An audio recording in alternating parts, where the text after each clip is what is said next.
जय हिंद दोस्तों, एक बार फिर से हाजिर हूं मैं AIBE की 17वीं परीक्षा से संबंधित कुछ अन्य एवं महत्वपूर्ण प्रश्नों के साथ। आइए शुरू करते हैं। पहला प्रश्न है, भारतीय दंड संहिता के अंतर्गत निम्न में से कौन सी धारा एकांत परिरोध का प्रावधान करती है? ऑप्शंस हैं धारा 71, धारा 72, धारा 73 और धारा 74। इसका उत्तर देखते हैं। उत्तर है सी यानी कि धारा 73। आगे है, एकांत परिरोध की अधिकतम सीमा है 1 महीना, 2 महीने, 3 महीने या 4 महीने।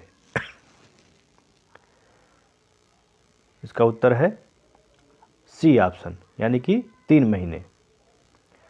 अगला प्रश्न है, भारतीय दंड संहिता के निम्न अध्यायों में से कौन सा एक अध्याय सामान्य अपवादों को उपबंधित करता है? अध्याय 4, अध्याय 3, अध्याय 2 या अध्याय 1। सामान्य अपवादों को बंधित करने वाला अध्याय कौन सा है? उत्तर है ए यानी कि अध्याय 4। आगे देखते हैं, किसी आपराधिक आरोप के विरुद्ध बचाव होने के लिए भूल को संबंधित होना चाहिए। केवल विधि से, केवल तथ्य से, चाहे तथ्य से अथवा विधि से, तथ्य एवं विधि दोनों से। इसका उत्तर है बी ऑप्शन यानी कि केवल तथ्य से। आगे है, क ने सद्भावपूर्वक ख को एक प्रेत समझा तथा ऐसी चोटें पहुंचाईं कि उसकी मृत्यु हो गई। इस मामले में निम्नलिखित कथनों में से कौन सा सही है? क दोषी है एवं सदोष मानव वध के लिए दायित्वाधीन है। क ने कोई अपराध नहीं किया है क्योंकि वह तथ्य की भूल पर बचाव का दावा करने का अधिकारी है। क हत्या के लिए दायित्वाधीन है।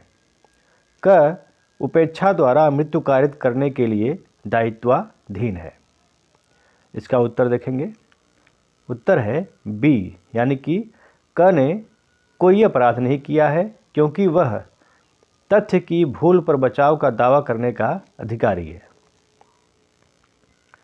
अगला प्रश्न है, एक पुरुष शिक्षक ने परीक्षा में तलाशी के दौरान एक लड़की को लड़का समझकर उसकी पैंट की जेब में हाथ डाल दिया। यहाँ शिक्षक ने दंड संहिता के किस धारा के अंतर्गत अपराध किया है?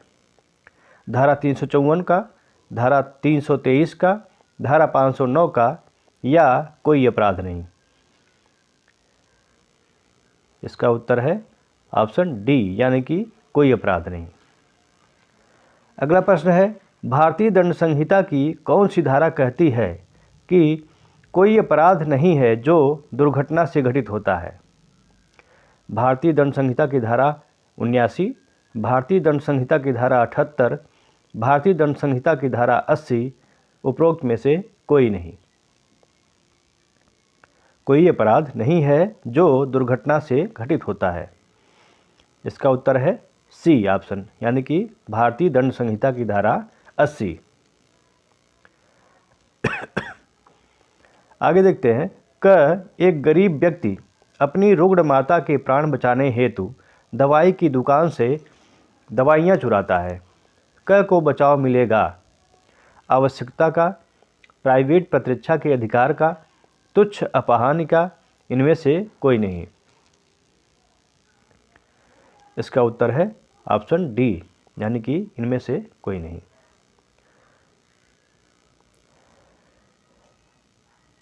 अगला प्रश्न है, यहाँ रिक्त स्थान है उसको भरना है। वर्ष से कम आयु के एक बच्चे द्वारा किया गया अपराध अपराध नहीं माना जाता है। ऑप्शंस हैं 7 वर्ष, 8 वर्ष, 12 वर्ष, 10 वर्ष।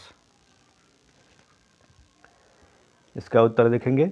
उत्तर है ए यानी कि 7 वर्ष।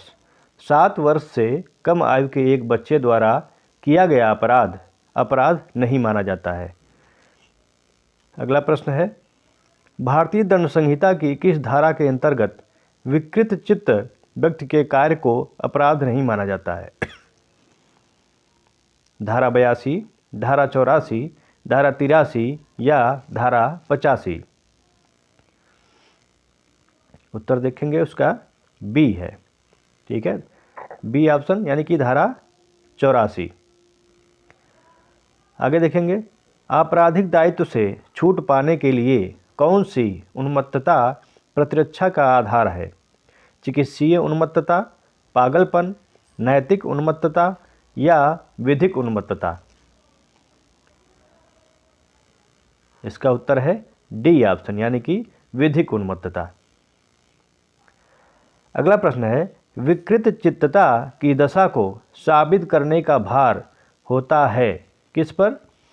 ऑप्शंस हैं चिकित्सक पर, अभियुक्त पर, अभियोजन पर, पुलिस अधिकारी पर। विकृत चित्तता की दशा को साबित करने का भार किस पर होता है? इसका उत्तर देखेंगे, उत्तर है बी यानी कि अभियुक्त पर ही होता है। सूची 1 को सूची 2 से सुमेलित कीजिए और नीचे दिए गए कूट से सही उत्तर चुनिए। सूची 1 में धाराएं हैं और सूची 2 में उपबंध हैं। इसका उत्तर देख लेते हैं। उत्तर है बी यानी कि ए का 4 यानी कि धारा 149 सामान्य उद्देश्य से संबंधित है। बी का 3 84 धारा 84 जो है चित्त विकृति से संबंधित है। सी का 1 यानी कि धारा 34 सामान्य आशय से संबंधित है। और डी का 2 यानी कि धारा 76 तथ्य की भूल से संबंधित है। आगे देखते हैं, भारतीय दंड संहिता की कौन सी धारा स्वैच्छिक मदिरापान से संबंधित है? धारा 84, धारा 85, धारा 86 या धारा 87? स्वैच्छिक मदिरापान से संबंधित धारा कौन सी है? उत्तर है इसका सी ऑप्शन यानी कि धारा 86।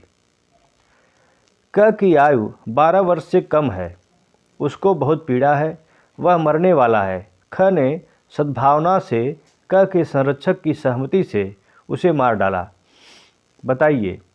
ऑप्शंस हैं ख का कृत्य सद्भावनापूर्वक होने से वह निर्दोष है, सहमति योग्य सफाई है, ख दोषी नहीं है क्योंकि क वैसे ही मरने वाला था, या ख दोषी है क्योंकि उक्त परिस्थितियों में इरादतन किसी की हत्या करना चाहिए नहीं माना गया है। इसका उत्तर देखेंगे। उत्तर है डी यानी कि ख दोषी है क्योंकि उक्त परिस्थितियों में इरादतन किसी की हत्या करना चाहिए नहीं माना गया है। आगे देखते हैं, एक सपेरे ने सांपों का खेल दिखाते हुए यह दावा किया कि वह सर्पदंश को ठीक कर देता है।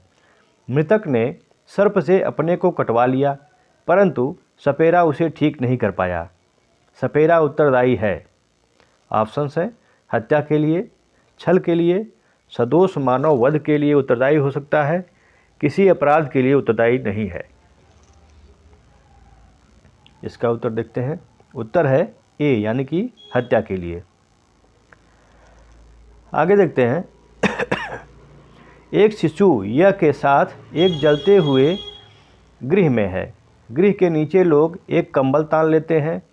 क उस शिशु को यह जानते हुए कि संभाव्य है कि गिरने से वह शिशु मर जाए, किंतु उस शिशु को मार डालने का आशय न रखते हुए और सद्भावपूर्वक उस शिशु के फायदे के आशय से गृह छत से नीचे गिरा देता है एवं शिशु की मृत्यु हो जाती है। क ने निम्न में से कौन सा अपराध कारित किया है? भारतीय दंड संहिता 1860 की धारा 304 क, भारतीय दंड संहिता 1860 की धारा 304 भाग 2, भारतीय दंड संहिता 1860 की धारा 302 या क ने कोई अपराध कारित नहीं किया है। इसका उत्तर देखते हैं। ऑप्शन डी यानी कि क ने कोई अपराध कारित नहीं किया है। अगला प्रश्न है, एक डॉक्टर ने अपने मरीज ब को बताया कि उसे एड्स हो गया है। यह सुनकर ब की हृदय गति रुक गई तथा उसकी मृत्यु हो गई। अ ने कोई अपराध नहीं किया क्योंकि अ का यह कर्तव्य था कि वह रोगी को उसके रोग के विषय में बताए। अ को यह ज्ञात नहीं था कि ब को हृदय रोग है अ ने सद्भावनापूर्वक संसूचना दी, या अ की यह बाध्यता नहीं है कि वह अपने रोगियों से केवल मधुर बातें ही करे। इसका उत्तर देखते हैं। उत्तर है सी, यानी कि अ ने सद्भावनापूर्वक संसूचना दी। भारतीय दंड संहिता की धारा 96 संबंधित है किससे? आत्महत्या से, निजी प्रतिरक्षा से, तुच्छ अपराध से या दुष्प्रेरण से? उत्तर है इसका बी ऑप्शन, यानी कि निजी प्रतिरक्षा से। अगला प्रश्न है, अ पागलपन के कारण ब के प्राण लेने का प्रयास करता है। ब ने अ को लोहे की छड़ से मारकर गंभीर रूप से आहत कर दिया। इस संबंध में कौन सी प्रस्तावना सही है? ब को प्राइवेट प्रतिरक्षा का कोई अधिकार नहीं है क्योंकि अ पागल है। ब को प्राइवेट प्रतिरक्षा का अधिकार है यद्यपि अ पागल है। ब अ को घोर उपहत्य कारित करने का दोषी है। ब अ को साधारण उपहत्य कारित करने का दोषी है। इसका उत्तर है बी ऑप्शन, यानी कि ब को प्राइवेट प्रतिरक्षा का अधिकार है यद्यपि अ पागल है। ये थे कुछ प्रश्न AIBE परीक्षा से संबंधित। आगे फिर से कुछ नए और महत्वपूर्ण प्रश्नों के साथ उपस्थित होंगे। जय हिंद।